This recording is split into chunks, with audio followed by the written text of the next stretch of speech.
ایک دن شیطان بیٹھا رسیوں کے پھندے تیار کر رہا تھا۔ کچھ موٹی موٹی رسیوں کے پھندے تھے، کچھ باریک اور کمزور رسیوں کے پھندے تھے۔ وہاں سے ایک علم والے کا گزر ہوا تو اس نے شیطان سے پوچھا، ارے او دشمن انسان، یہ کیا کر رہے ہو؟ شیطان نے سر اٹھا کر دیکھا اور اپنا کام جاری رکھتے ہوئے کہا، دیکھتے نہیں حضرت، انسان کو قابو کرنے کے لیے پھندے تیار کر رہا ہوں۔ ان حضرت نے پوچھا، یہ کیسے پھندے ہیں؟ کچھ موٹے کچھ ہلکے۔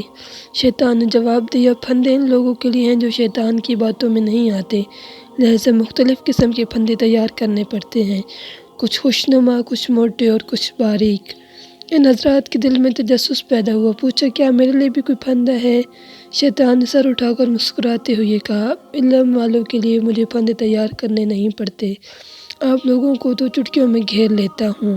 ان کا تکبر ہی کافی ہے آپ لوگوں کو پھانسنے کے لیے۔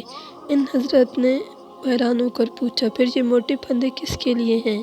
شیطان نے کہا، موٹے پھندے اخلاق والوں کے لیے، جن کے اخلاق اچھے ہیں، ان پر قابو پانا مشکل ہے۔ حدیث شریف میں ہے کہ اعمال میں سب سے وزنی چیز اخلاق ہوگا۔ اگر آپ کو ہماری تحریر پسند آئی ہو تو اس کو لائک کر دیں، اور ابھی تک آپ نے ہمارے چینل کو سبسکرائب نہیں کیا تو اس کو سبسکرائب کر دیں۔ شکریہ۔